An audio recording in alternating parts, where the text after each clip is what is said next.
La première cause, c'est certainement le stress. Plus il y a de stress, moins on dort bien, c'est certain.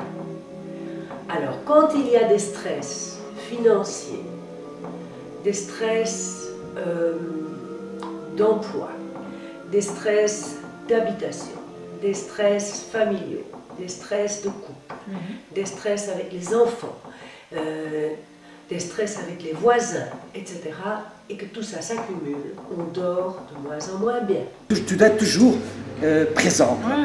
Il t'appelle, tac, tac, tac, tac, toujours présent. Du matin au soir, au moins 6, 7 téléphones, 8 téléphones, toujours là. Tu es toujours. Ah bon, tu ne sais pas où mettre ta tête, c'est vrai quand même. Tu te dis, purée, lui m'a téléphoné, lui, là, je dois aller là-bas, je dois aller pour le. Tu es toujours. Donc ça rend ta vie plus... Oui, c'est stressant aussi. Tout le monde est nerveux dans ce quartier, vous pouvez aller voir n'importe qui, tout le monde est nerveux. Quelles sont selon vous les plus grandes influences du quartier sur la santé? De ce quartier-ci? Les conditions socio-économiques, évidemment, sans aucun doute. Parce que les maladies que les gens ont sont des maladies typiques, ce sont des maladies typiques du stress. C'est des ulcères à l'estomac, ce sont des problèmes de sommeil, ce sont des problèmes de maladies dites psychosomatiques, c'est-à-dire des maladies qui sont induites par le stress, induites par les conditions de vie difficiles, voilà. Et ça, c'est dégueulasse, quand vous rentrez chez vous, ça pue, les gens viennent, mon Dieu, comment t'habites ici? Il y a toujours des poubelles clandestines, donc ça c'est un peu les voisins aussi, c'est ce qu'on dit. Mais bon, ici à peu près dans la rue, ici de l'autre côté, on essaye plus ou moins chaque semaine, nos voisins là et là, de laver la rue en même temps pour que ce soit un petit peu clean. Mais je suis gênée, puis qu'est-ce qu'ils disent? Il pue ici. Ah oui, il pue. Comment tu habites ici? Mais on n'en peut rien s'il pue. Hein. Tout le monde dit ça en fait. Tout le monde, maintenant si on doit inviter des personnes, on se dit comment on va faire pour inviter ces personnes dans ce quartier puant.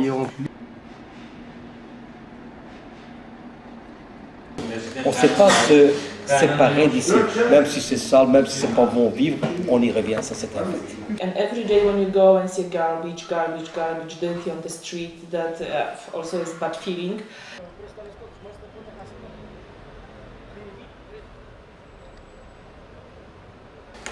On a toujours en fait des stress, il vient ici, il pisse ici, il y a des pipis qui rentrent jusque là.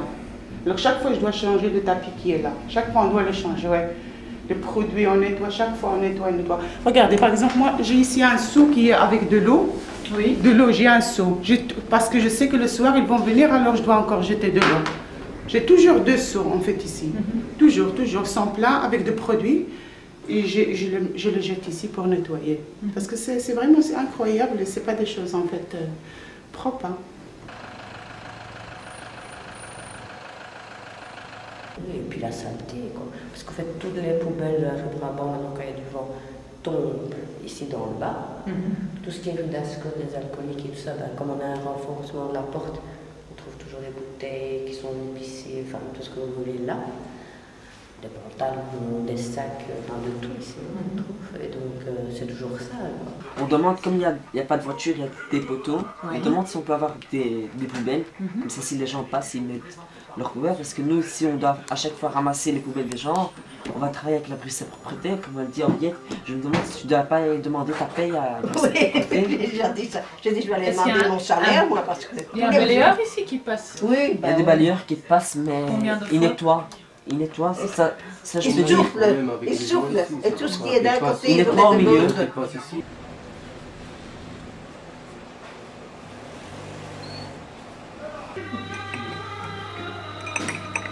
Parfois quand il y a des klaxons, ou alors quand il y a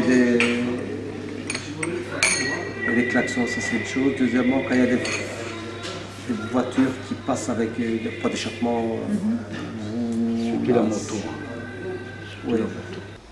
Le soir, il crie très fort. Jusqu'à 6 h du matin, ça s'arrête. À 6 h du matin, ça s'arrête. Alors qu'on devrait, par exemple, se réveiller, alors là...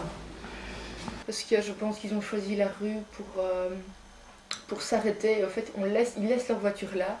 Et quand ils voient que la circulation bloque à la rue de Brabant, un petit coup de sirène pour faire circuler les voitures.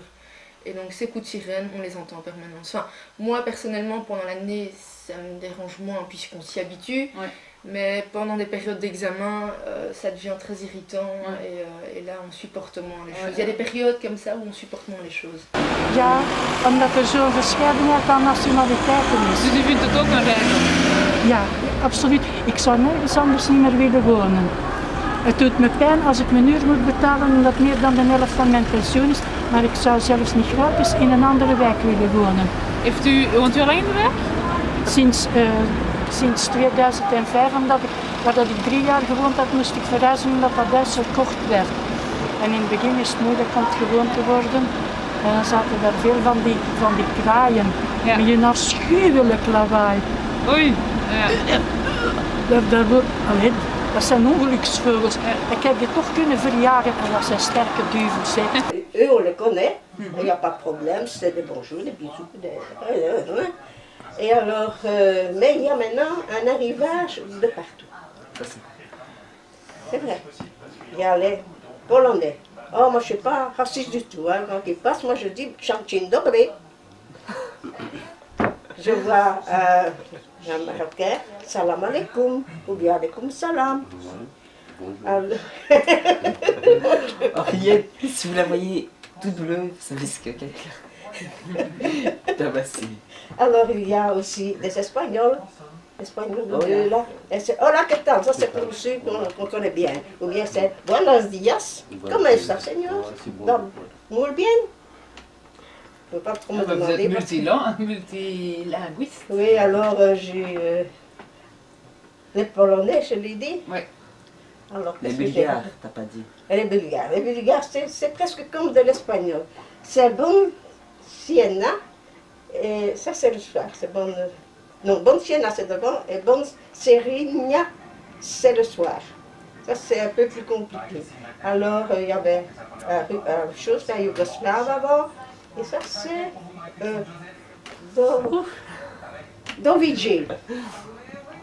Ça c'est le russe, Dovidje. Et Dovidjenia, ce serait le yougoslave, ou bien maintenant, je ne sais pas.